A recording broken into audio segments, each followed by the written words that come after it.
Bismillah, Assalamualaikum warahmatullahi wabarakatuh. Salam sejahtera untuk kita semua. Adik-adikku sekalian, saya Andi Sudimas Sulaiman, Gubernur Sulawesi Selatan, mengucapkan selamat datang dalam program Smart School Dinas Pendidikan Provinsi Sulawesi Selatan. Hari ini adik-adik sekalian akan mengikuti pembelajaran hybrid dalam program Smart School. Aplikasi Smart School adalah sebuah pendekatan dengan tetap mengedepankan sebuah pendidikan dengan digital approaching, untuk kemudian mengedepankan kualitas dan mutu pendidikan yang diterima siswa secara seragam di seluruh wilayah Sulawesi Selatan, termasuk di pelosok-pelosok. Program ini bukan hanya memberikan kepada adik-adik sekalian pengalaman belajar yang baru, namun juga memberikan fasilitas kebutuhan dengan fitur bermanfaat seperti rekaman video pembelajaran yang dapat diulang, trik-trik penyelesaian soal, ujian-ujian, serta sarana konsultasi pembelajaran dari guru-guru terbaik di Sulawesi Selatan. Sering-sering mengakses aplikasi Smart School melalui gawai yang adik-adik sekalian miliki di setiap kesempatan yang dimiliki. Untuk seluruh adik-adikku sekalian yang saya cintai, saya banggakan, selamat belajar dan semoga ilmu yang didapatkan bermanfaat untuk menambah pengetahuan pendidikan adik-adik sekalian. Salam kita pada salam. Assalamualaikum warahmatullahi wabarakatuh. Salam sejahtera untuk kita semua.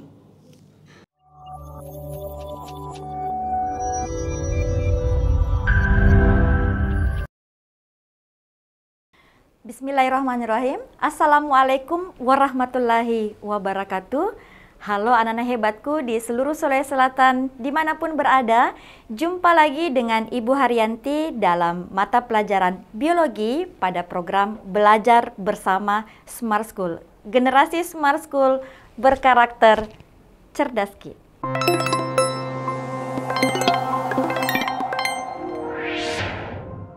Ya, apa kabar hari ini anak-anakku? Ya, tentunya Ibu berharap anak-anakku semua, Bapak Ibu guru pendamping dalam kondisi sehat-sehat selalu. Nah, hari ini kita akan membahas mengenai pertumbuhan dan perkembangan pada hewan. Ini merupakan salah satu materi esensial pada pokok bahasan pertumbuhan dan perkembangan. Oleh karena itu, tujuan pembelajaran kita pada hari ini adalah setelah pembelajaran hari ini, anak-anakku diharapkan dapat menjelaskan fase-fase pertumbuhan dan perkembangan pada hewan. Bagaimana? Sudah siap belajar hari ini? Baik, jika sudah siap, yuk ikuti penjelasan berikut.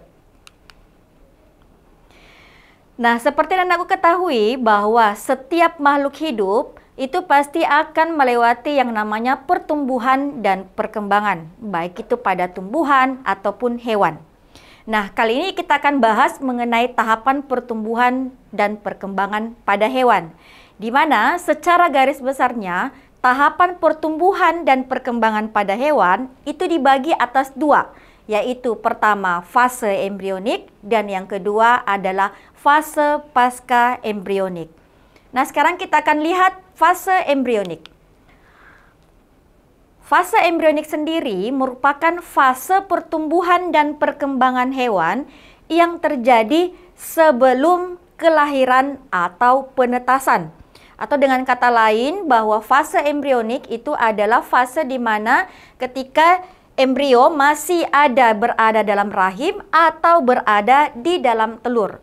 Atau secara garis besarnya bahwa fase embrionik dimulai setelah proses fertilisasi, kemudian sampai pada sebelum kelahiran atau telur menetas. Jadi pada saat setelah pertemuan antara gamet jantan dan gamet betina, kemudian sampai sebelum kelahiran atau telur menetas, itulah masuk dalam fase embrionik. Nah, untuk fase yang kedua yaitu fase pasca embrionik, merupakan fase pertumbuhan dan perkembangan hewan yang terjadi sesudah kelahiran atau penetasan. Sini ada kata kunci sesudah, ya. Nah, pada saat kelahiran, setelah kelahiran, ataukah pada saat setelah telur menetas sampai individu menjadi dewasa, itu masuk dalam fase pasca embrionik. Nah, sekarang kita akan bahas mengenai fase ini. Pertama yang kita bahas adalah fase embrionik. Fase embrionik itu terbagi lagi menjadi 4 tahapan, yaitu pertama adalah tahapan morulasi, kemudian tahapan blastulasi, ketiga adalah tahapan gastrulasi, dan yang keempat adalah organogenesis. Nah, jika anak-anakku semua kesulitan untuk menghafalkan tahapan ini, bisa menggunakan jembatan untuk mempermudahnya, kita gunakan monik belajar gambar orang. Jadi monik itu adalah kata morulasi, belajar itu dari kata blastula, gambar dari kata atau mengartikan gastrulasi dan organogenesis. Jadi monik belajar gambar orang, morulasi, blastulasi, gastrulasi, dan organogenesis. Baik, kita akan bahas satu-satu dari keempat tahapan ini. Tahapan yang pertama kita akan bahas adalah fase morulasi. Fase atau tahapan morulasi merupakan proses pembentukan morula, di mana morula merupakan sekumpulan sel dari pembelahan zigot yang bentuknya mirip seperti buah arbei atau biasa di nama latinnya adalah morus. Dari kata morus ini juga yang awal mula berasal dari kata yang morula, morus. Nah, pada proses morulasi, hasil daripada fertilisasi yaitu zigot itu akan membelah secara mitosis dengan cepat, berubah dari 1 menjadi 2, menjadi 4, menjadi 8, 16, 32, dan 64. Nah, di mana setiap hasil sel yang membelah ini, setiap satu sel yang menyusun morula itu disebut sebagai blastomer. Di mana blastomer ini dia belum terdiferensiasi atau belum memiliki fungsi secara khusus. Jadi aku perhatikan yang morula di sini, yang satu sel ini adalah yang dinamakan blastomer. Nah, kumpulan blastomer nanti setelah 16 ke atas blastomer barulah bisa disebut morula.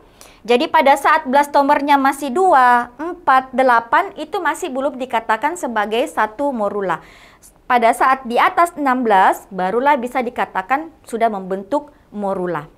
Nah, pada proses morulasi itu juga terjadi proses pembelahan zigot tanpa diiringi dengan pembesaran sel. Jadi walaupun di morulasi terjadi pembelahan yang sangat cepat, tetapi dia tanpa diiringi dengan pembesaran sel. Sekarang kita akan lihat. Nah, ini adalah proses morulasi, di mana morulasi adalah proses perubahan dari zigot menjadi morula. Proses perubahan itulah yang disebut sebagai morulasi. Hasil dari morulasi dinamakan morula. Jadi itu yang perlu kita anakku pahami ya.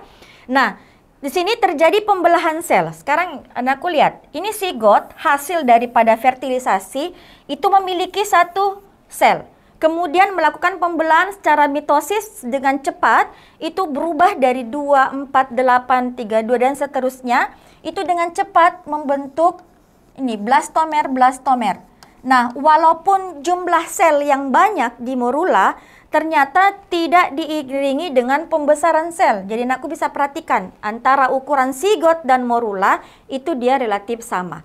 Nah, mengapa seperti itu?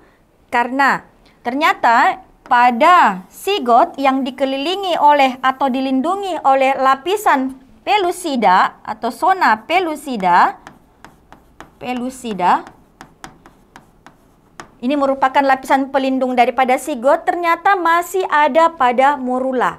Sehingga walaupun terjadi pembelahan sel yang sangat cepat, ukuran morula ini masih tetap sama seperti zigot, tidak terjadi pembesaran sel. Ya, itu ya alasannya karena masih adanya zona pelusida yang mempertahankan daripada ukuran morula. Nah, sekarang proses yang berikutnya atau tahapan yang kedua adalah blastulasi. Blastulasi merupakan proses pembentukan blastula, di mana blastula adalah sekumpulan sel yang berbentuk bola, yang berongga, yang berisi cairan, yang disebut sebagai blastosol. Nah, yang di tengah ini berupa rongga berisi cairan asam nukleat, asam amino yang nantinya akan berubah menjadi embrio. Rongga inilah yang disebut sebagai blastosol. Nah, pada proses blastulasi juga terjadi proses pembelahan sel, sehingga jumlah sel pada blastula itu lebih banyak daripada jumlah sel yang ada di morula. Kemudian yang kedua, berbeda dari morulasi, pada proses blastulasi juga terjadi penambahan atau pembesaran sel, sehingga ukuran sel daripada blastula itu lebih besar daripada ukuran yang ada di morula. Ya, kemudian yang ketiga, selain terjadi pembelahan dan pembesaran sel, di blastulasi itu terjadi proses yang namanya diferensiasi sel sehingga menghasilkan tipe sel yang berbeda. Nah, sekarang anakku perhatikan. Pada proses morulasi yang menghasilkan morula, sel dari morula itu dia relatif seragam. Seragam, walaupun banyak dia seragam. Ternyata pada saat blastulasi menghasilkan blastula, itu terjadi juga diferensiasi, sehingga yang awalnya seragam itu akan menghasilkan dua tipe sel yang berbeda. Nah, setiap hewan itu akan berbeda pada fase blastulanya. Ibu ambil contoh saja, ini adalah blastula pada manusia, di mana pada blastula pada embrio manusia itu akan berdiferensiasi menjadi dua tipe sel yang berbeda, yaitu satu adalah outer cell mass ya, double S, massa, yang disebut sebagai trophoblast. Ini letaknya di bagian luar. Sedangkan sel yang lain itu terletak di bagian dalam atau biasa disebut sebagai inner cell mass.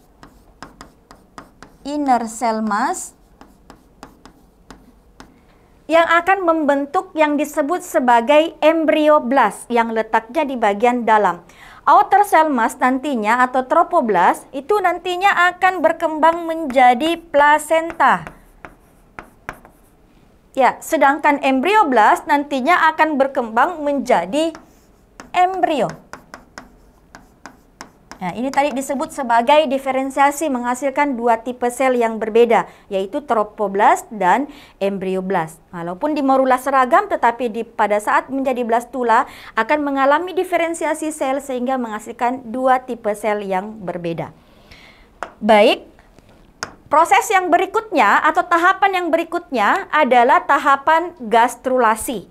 Gastrulasi merupakan proses pembentukan gastrula, di mana gastrula adalah struktur embrio yang sudah memiliki 3 lapisan germinal, di mana lapisan germinal adalah lapisan yang berisi kumpulan sel embrio yang terspesifikasi menjadi bagian tubuh tertentu, yaitu lapisan ektoderm, mesoderm, dan endoderm. Nah, sekarang kita akan lihat apakah itu lapisan ektoderm, mesoderm, dan endoderm.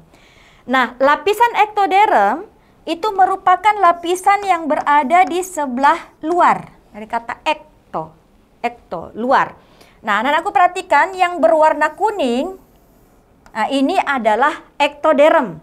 Sedangkan meso, tengah, ini,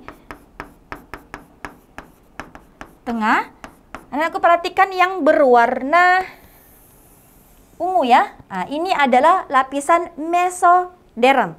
Sedangkan endoderm itu adalah lapisan dalam.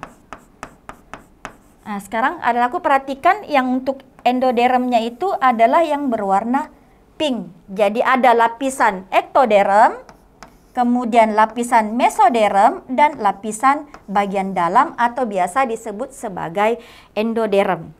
Ya, ingat ya bahwa proses digastrulasi itu terjadi atau menghasilkan 3 lapisan germinal, yaitu ektoderm, mesoderm, dan endoderm. Nah, pada proses gastrulasi yang tadi menghasilkan 3 lapisan germinal, ternyata itu karena adanya proses yang terjadi pada gastrulasi. Ada 2, yaitu pertama, terjadi migrasi, di mana migrasi yaitu sel embrio yang bergerak ke bagian sel embrio yang lain. Nah, sekarang perhatikan ini saat Ibu ambil contoh adalah sel pada katak ya, di mana yang berwarna merah ini adalah embrio, sel embrio, sedangkan yang berupa rongga ini adalah blastosol, yaitu ruangan tadi atau rongga yang berisi cairan yang berada pada blastula. Nah, embrio akan bergerak masuk ke dalam ini. kemudian sambil menekan blastosol sehingga blastosolnya lama-kelamaan akan menjadi berkurang. Pada saat yang ketiga, blastosolnya sudah hilang dan dipenuhi oleh embrio, sehingga terbentuk ada 3 lapis, ektoderm, mesoderm, dan endoderm. Nah, 3 lapisan germinal tadi selain migrasi yang menyebabkan juga adalah adanya pelekukan, di mana pelekukan yaitu sel embrio yang melipat sehingga membentuk 3 lapisan berbeda, yaitu ektoderm, mesoderm, dan endoderm. Nah, Ibu masih pakai contoh dari embrio katak. Di sini pada proses gastrulanya, karena adanya pergerakan embrio, itu nanti akan menyebabkan terjadinya suatu rongga yang disebut sebagai blastofor, di mana blastofor ini adalah pusat migrasi embrio. Kemudian adanya pelekukan, itu akan menyebabkan terbentuknya rongga yang disebut sebagai arkenteron dari kata arke atau usus, dan ini merupakan awal mula terbentuknya usus. Dari migrasi dan pelekukan itu akan menghasilkan 3 lapisan, yaitu ektoderm bagian luar, mesoderm bagian tengah, dan endoderm itu adalah lapisan bagian dalam. Ya, ingat ya, ciri khas di gastrula itu adalah terbentuknya 3 lapisan germinal. Nah, kemudian proses yang antara morulasi, blastulasi, dan gastrulasi, anak-anakku bisa lihat perbedaannya mendetail dari definisi dengan tahapannya. Jadi anak-anakku nanti bisa lihat video delaynya sambil dibuka nanti perbedaan antara morulasi, blastulasi, dan gastrulasi. Jadi tadi pembahasan ini Ibu sudah jelaskan pembahasan di sebelumnya, jadi nanti anak-anak untuk tinggal mempermantap bisa dilihat dari tabel ini untuk perbedaan dari morula, blastula, dan gastrula. Nah, sekarang Ibu lanjut ke proses atau tahapan yang keempat, yaitu organogenesis.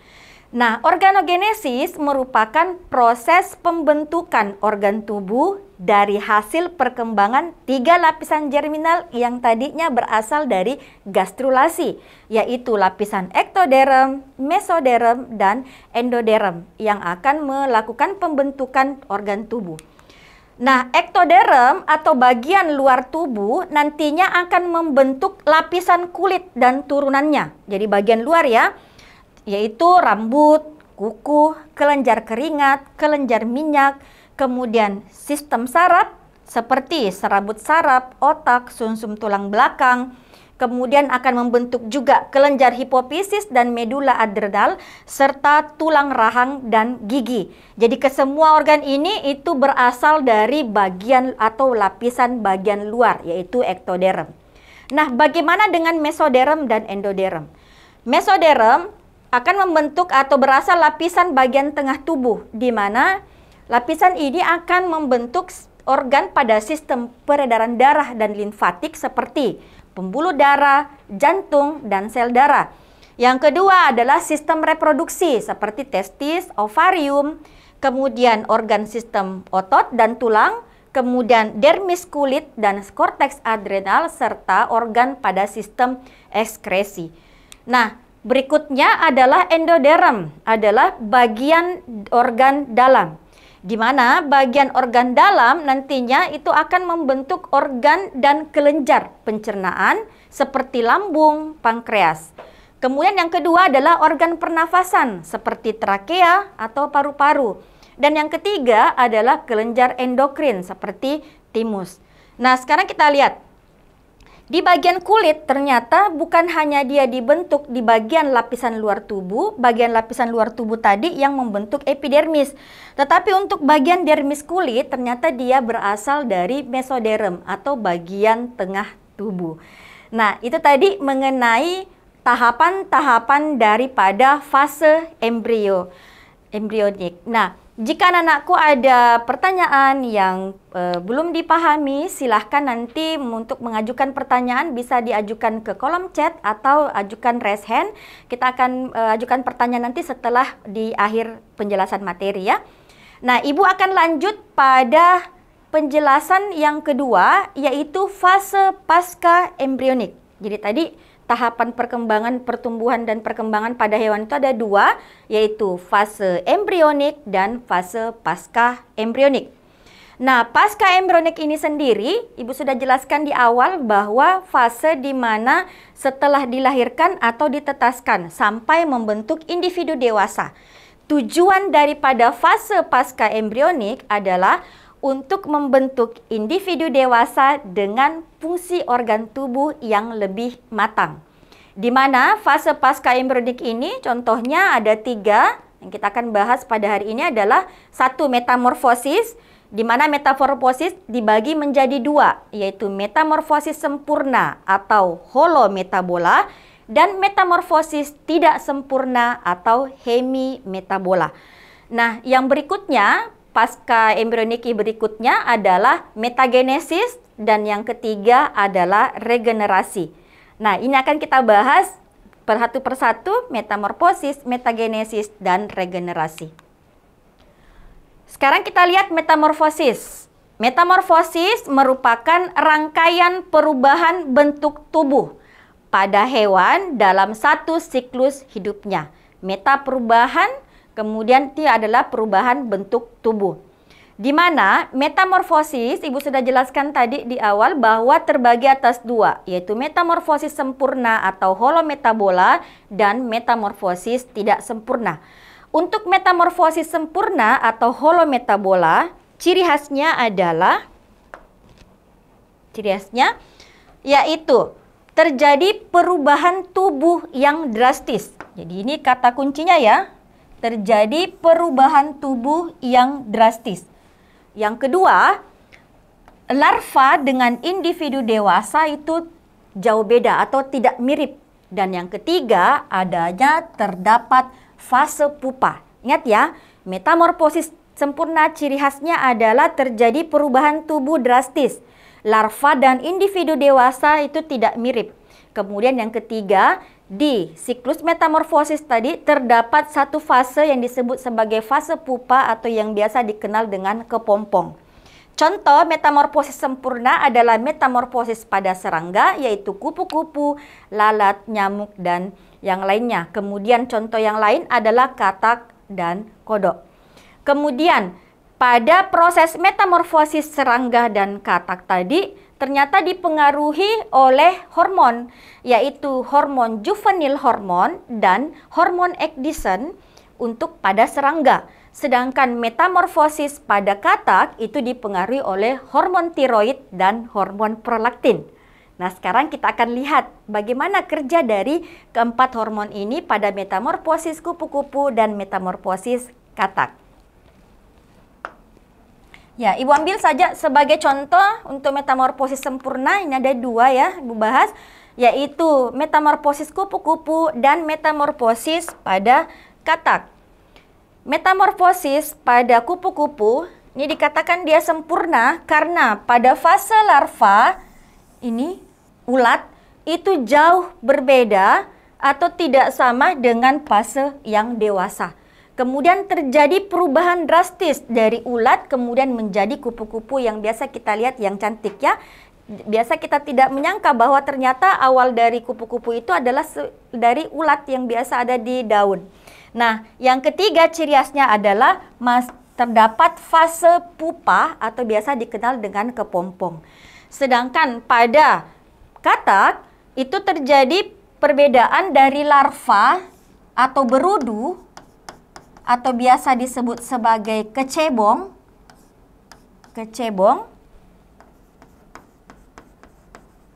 Itu berbeda dengan yang dewasanya.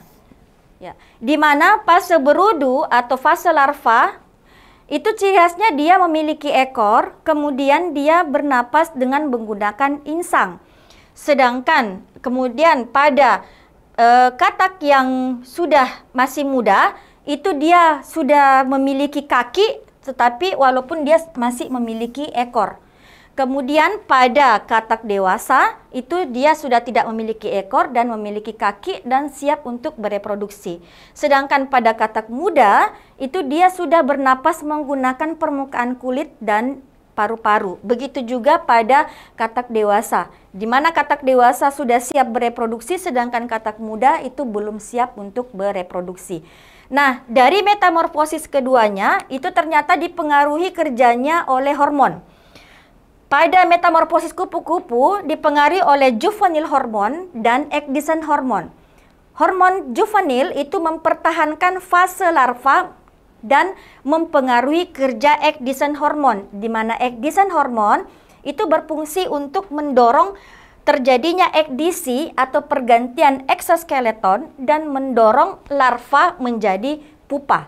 Ya, jika kita lihat ini misalnya kupu-kupu ini tetap berada dalam kondisi seperti dia masih dalam kondisi larva atau ulat, maka dalam tubuhnya itu dipastikan bahwa hormon juvenilnya dia masih tinggi dibandingkan ecdysone-nya.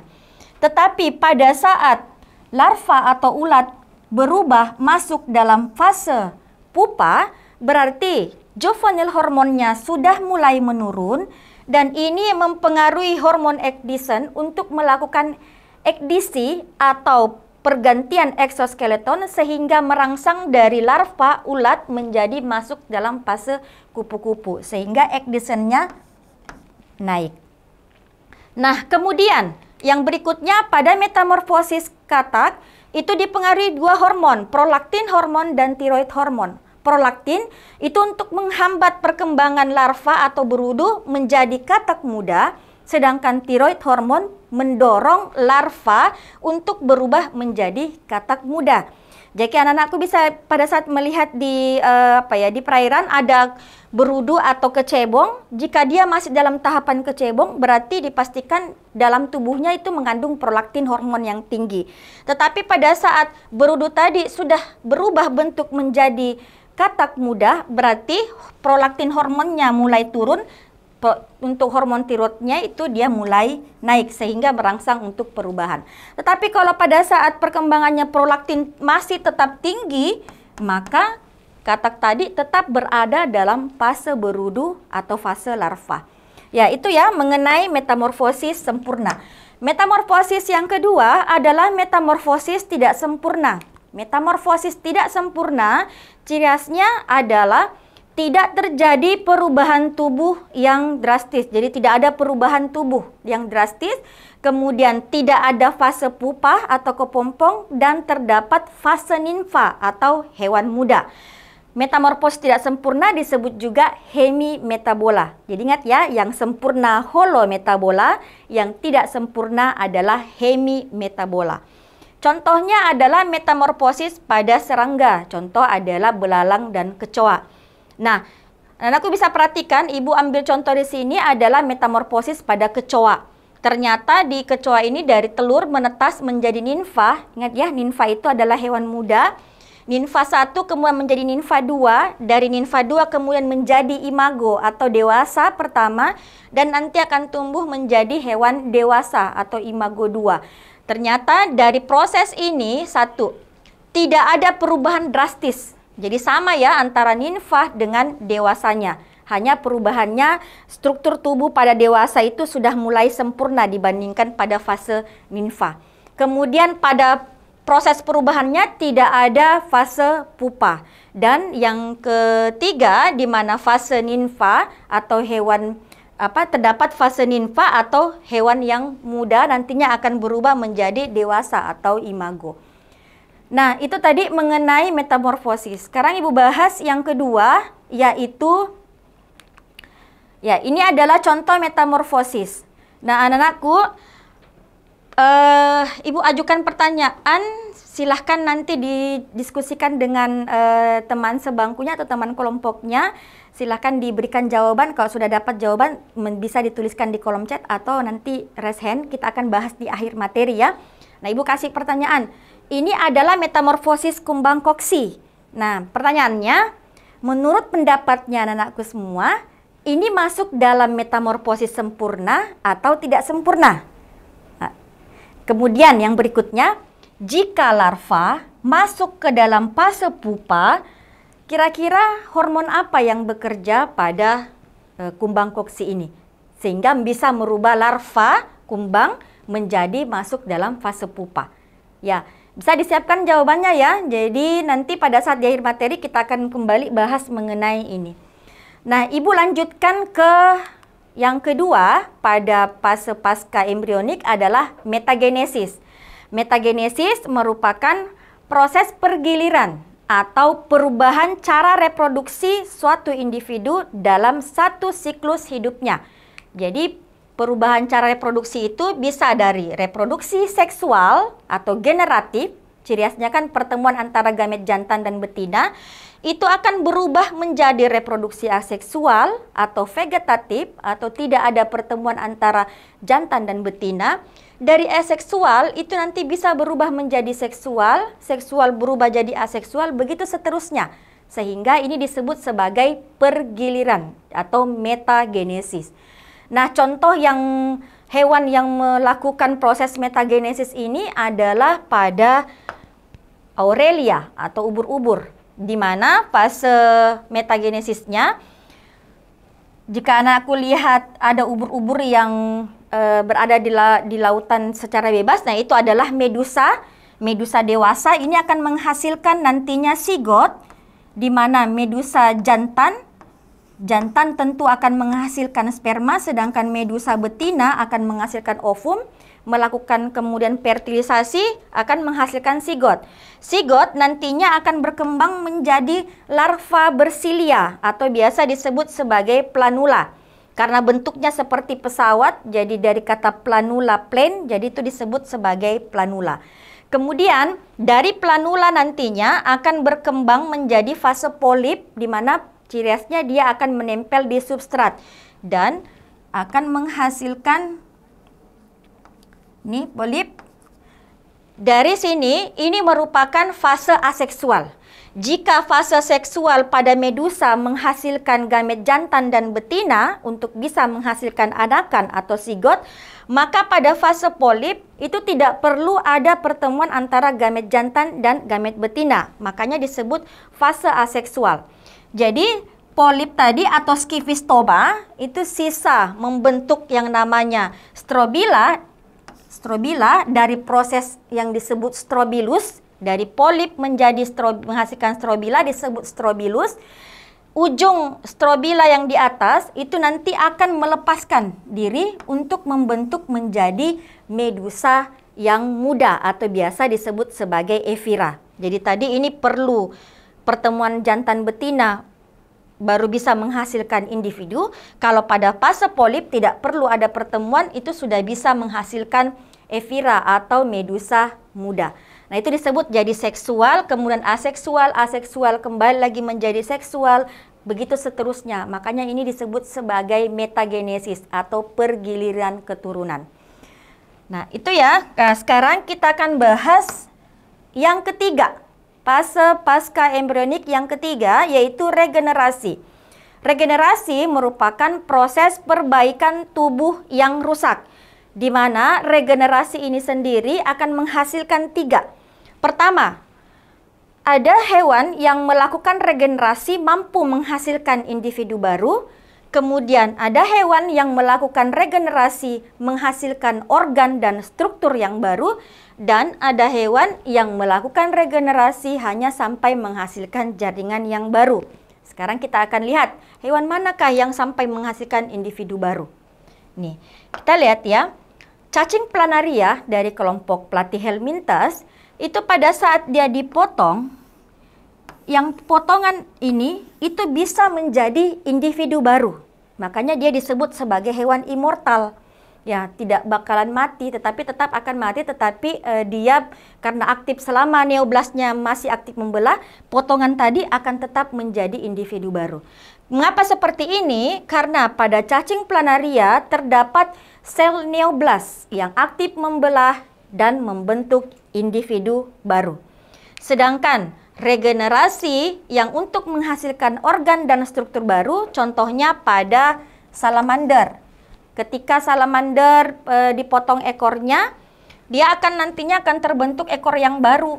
Karena kenapa? Pada bagian ekor salamander terdapat sel blastema yang nantinya bisa membentuk organ baru. Contoh pada cicak, jika dia merasa lagi membahayakan dirinya, dia akan memotong ekornya. Nanti pada saat berapa waktu lama sel blastema nanti membentuk ekor yang baru. Nah, peristiwa ini biasa disebut sebagai autotomi. Nah, yang ketiga adalah menghasilkan jaringan baru. Sebagai contoh, penyembuhan luka pada manusia. Jika tangan manusia luka, kemudian melakukan regenerasi, itu dia akan menghasilkan jaringan baru untuk menutup luka. Tapi tidak sampai menghasilkan individu baru atau menghasilkan organ atau struktur baru. Jadi aku bisa bayangkan kalau misalnya kita manusia terpotong organ bagian tubuh kita langsung menghasilkan individu baru, apa yang bisa kita bayangkan ya. Jadi itu hanya berlaku pada planaria.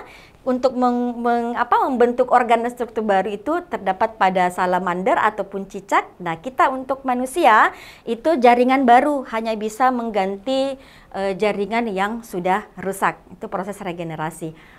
Oke, baik, itu tadi penjelasan Ibu mengenai fase embrionik atau fase pertumbuhan dan perkembangan pada hewan itu ada dua ya. Jadi fase embrionik dan fase pasca embrionik.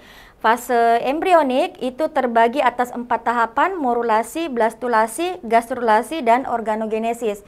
Sedangkan pada fase pasca embrionik itu dapat dilihat dari 4 proses, yaitu metamorfosis, metagenesis, dan regenerasi. Baik anak-anakku, jika ada pertanyaan atau ada hal yang kurang dipahami, silahkan mengajukan pertanyaan, bisa lewat kolom chat atau bisa melalui dengan cara raise hand. Jadi Ibu mau dengar suaranya anakku yang ada lagi on air. Ya, saya sapa-sapa dulu ya.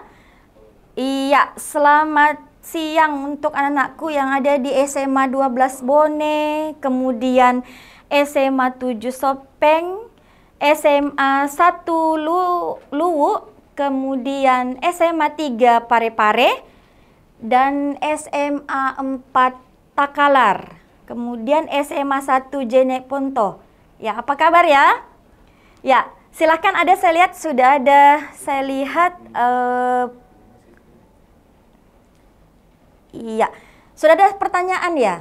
Oke, dari SMA 4 Takalar, saya bacakan pertanyaannya. Ya, saya tanyakan untuk pertanyaannya di SMA 4 Takalar. Apa sama hormon prolaktin dan hormon tiroid pada katak dengan yang ada pada manusia? Iya. Oke? Ya. Baik, saya jawab ya. Untuk hormon tadi, kita kan kalau mempelajari kemarin di sistem koordinasi ya, di kelas 11 kemarin, itu anak-anakku sudah pelajari mengenai hormon. Pasti sudah pernah dengar mengenai hormon prolaktin dan hormon tiroid. Makanya ada pertanyaan, apakah sama pada manusia? Ini beda ya. Jadi pada prolaktin kalau kita manusia itu kan biasa untuk merangsang air susu. Kemudian untuk yang kelenjar tiroid kan untuk pertumbuhan. Sedangkan pada metamorfosis katak, ini untuk mempengaruhi prolaktin itu bukan untuk merangsang air susu, tetapi dia untuk menghambat perkembangan larva menjadi katak muda. Sedangkan pada hormon tiroid itu untuk mendorong larva menjadi katak muda. Jadi memang sama nama hormon, tetapi untuk peruntukannya itu berbeda pada antara di katak dengan di manusia. Jadi sama nama hormon, tetapi untuk fungsinya berbeda ya pada katak dengan pada manusia. Iya. Oke, saya lihat lagi untuk pertanyaan pada kolom chat. Iya, di SMA 4 Takalar, baik, ada pertanyaan Ibu tadi yang Ibu ajukan mengenai kumbang koksi. Jawabannya adalah tidak sempurna atau hemimetabola. Hormon yang mempengaruhi perubahan tersebut adalah hormon ecdysone. Ya, terima kasih anak-anakku yang di SMA 4 Takalar ya yang sudah menjawab. Masih ada jawaban yang lain selain dari SMA 4 Takalar? Masih ada? Ya, kita coba dulu ya untuk melihat menyamakan persepsi kita ya dari pertanyaan ini. Apakah metamorfosis kumbang koksi ini masuk dalam metamorfosis sempurna atau tidak sempurna? Sekarang kita akan lihat. Kata kunci tadi, untuk metamorfosis sempurna atau holometabola, ciri khasnya adalah adanya perubahan yang drastis ya dari larva kemudian menjadi dewasa. Kemudian ada masuk dalam fase pupa. Kalau untuk yang tidak sempurna, itu tidak ada perubahan drastis antara yang dari larva menjadi dewasa, tidak ada perubahan yang drastis. Kemudian ada yang dinamakan nimfa atau hewan muda. Nah, sekarang kita lihat pada kumbang koksi. Yang biasa kan lihat ini namanya kumbang koksi. Sekarang kita akan lihat. Pertama, apakah dari larva menuju dewasa terjadi perubahan yang drastis? Ya, terjadi ya, ada perubahan. Tadi berbeda antara yang kecoa, dari nimfa menjadi imagonya itu tidak ada perubahan yang drastis, hanya perbedaan dari struktur yang mulai sempurna pada imago. Ini ada perbedaan yang drastis. Kemudian yang berikutnya, kita lihat ciri khas yang berikutnya untuk metamorfosis sempurna. Itu terdapat fase pupa atau kepompong. Nah, ini merupakan fase pupa atau fase kepompong. Berarti pada metamorfosis kumbang koksi bisa disimpulkan dia termasuk dalam metamorfosis sempurna. Nah, sekarang kita akan jawab, apakah misalnya dari larva kemudian masuk ke pupa?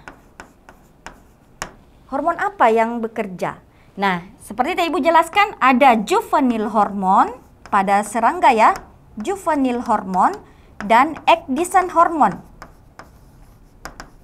Nah, juvenile hormon ini dia berfungsi untuk mempertahankan fase larva.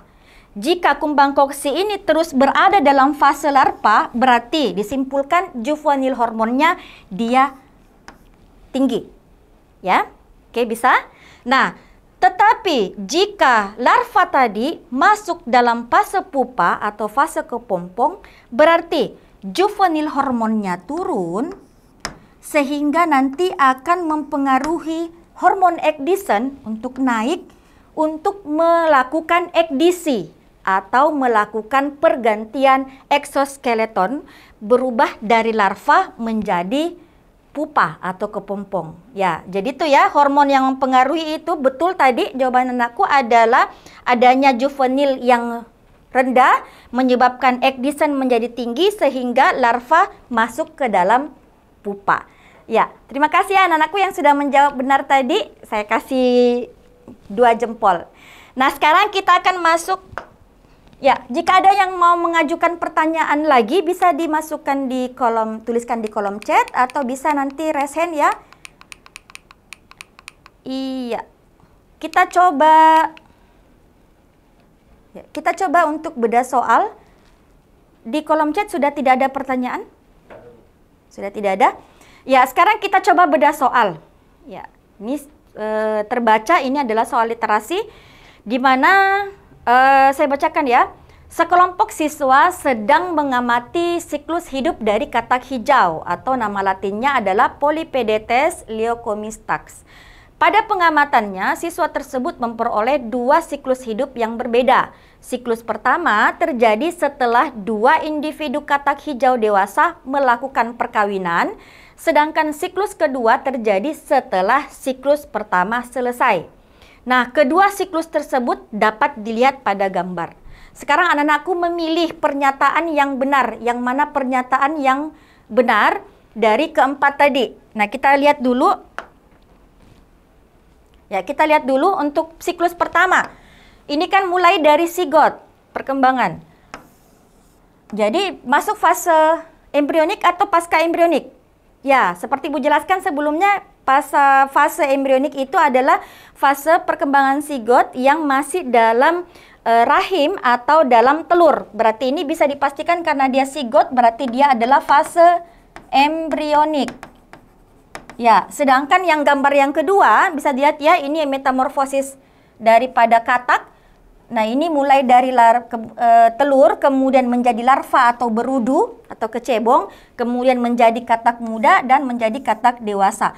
Nah, Ibu sudah jelaskan pasca embrionik itu dimulai setelah dilahirkan atau setelah telur menetas sampai menjadi dewasa. Berarti ini adalah fase pasca embrionik. Nah, sekarang kita lihat pernyataannya satu-satu. Siklus pertama merupakan fase pasca embrionik. Ya, iya, sudah kita simpulkan tadi. Pertama bukan ya, embrionik. Berarti pernyataan pertama salah. Yang kedua, Siklus pertama terjadi setelah katak hijau ditetaskan. Nah, tadi Ibu sudah jelaskan di awal, fase embrionik itu sebelum ditetaskan. Berarti salah ya. Nah, yang ketiga, siklus kedua merupakan fase embrionik katak hijau. Ini sudah jelas-jelas bahwa adalah fase pasca embrionik karena menjelaskan setelah ditetaskan sampai menjadi dewasa. Kemudian yang keempat, proses embriogenesis, ada proses pembentukan embrio terdapat pada siklus pertama. Pada fase embrionik itu nama lainnya adalah embriogenesis, dari kata embriogenesis, proses pembentukan embrio. Jadi yang jawabannya adalah bagian D. Oke, baik, karena terbatas oleh waktu, pembahasan kita pada hari ini mengenai pertumbuhan dan perkembangan pada hewan cukup sekian. Silakan anakku nanti bisa mempelajari dari video delaynya, kemudian nanti bisa menanyakan kepada Bapak Ibu guru pendamping. Baik, tetap semangat belajar bersama Smart School. Saya ucapkan Assalamualaikum warahmatullahi wabarakatuh.